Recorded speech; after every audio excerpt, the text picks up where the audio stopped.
I feel like some of the younger guys like yourself got a little more playing time in those last couple games, Miami game, the Sun Bowl. Yeah, I already knew the season was probably going to end like that because he was trying to get us exposure because I already knew a lot of guys were leaving after last year. There was a lot of talk going on.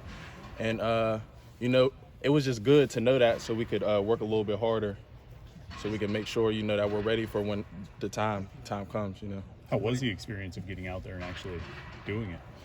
Honestly, it was different because I haven't really played a lot, in the past previous years, and just to get out there and like get some exposure and start to get a rhythm in the field for how to play, college football, it's definitely different. And I'm really starting to think I'm getting it now. Like I'm getting in my rhythm, I'm getting in my groove because, as a pass rusher, you really need to get in that groove to be a great player. So I'm just glad I got to fill it out a little bit earlier.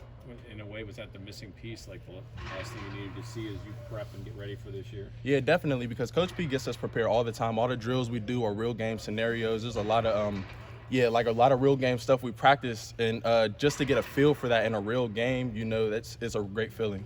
Nakhi, for guys like Deslin and Haba, what were their biggest teaching points for you and your growth as a player, and how do you carry those lessons into this year?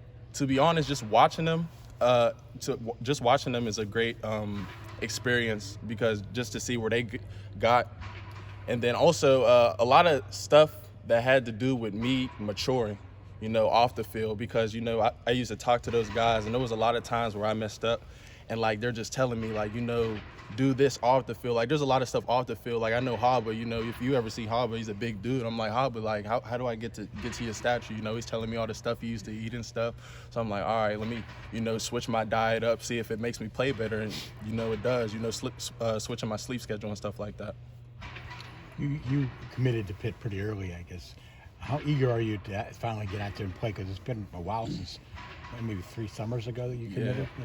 It's been a while. I committed my sophomore year of high school, and I already knew like coming to high school wasn't going to be the easiest route. If I did, then it would have been like a dream. But honestly, when you come to college, you never know what to expect. And honestly, just to have this opportunity now is just a blessing, because I always wanted to play for the University of Pittsburgh. I'm a Pittsburgh guy, Pittsburgh's my home, and I always wanted to put on for the city. So even when I was on the sideline, there was never any thought of like, yeah, I'm out of here, man. I'm sitting on the bench, I just knew it was going to take some time, and now that the opportunity is here, I'm going to take full advantage of it. Does Coach Partridge talk to you a little different now? Because now that you're stepping up and it is going to be more of your time? Honestly, Coach Partridge's always been on me kind of hard, just being a good coach that he is. He never treated me like I was not playing. Every week he always treated me like, if that one person goes down, you're up next. He's always had me prepared for everything, and I honestly thank him for that. Even though like I would definitely get frustrated sometimes because I'm like, man, he prepared me all this week and I'm not even going to play.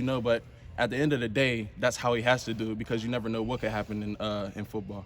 Is there a certain excitement in the D-line room as a whole right now? Because it feels like even older guys like Dayon or Bam haven't played that much. It feels like there's sort of a new wave of linemen coming through with all those guys. Is there certain excitement in that room right now? Well, last year, I ain't gonna lie, we like to call it, we called it new era, but the older guys didn't like that because, the older guys like to stick to the traditional base, but, we called it new era, and I think we're gonna go by that this year, QBK, new era, so it's just a new era D lineman, and, a lot of guys didn't, like you said, a lot of guys didn't get to play, and just being able to get out there this year, it's gonna be fun. I ain't gonna lie, it's gonna be fun.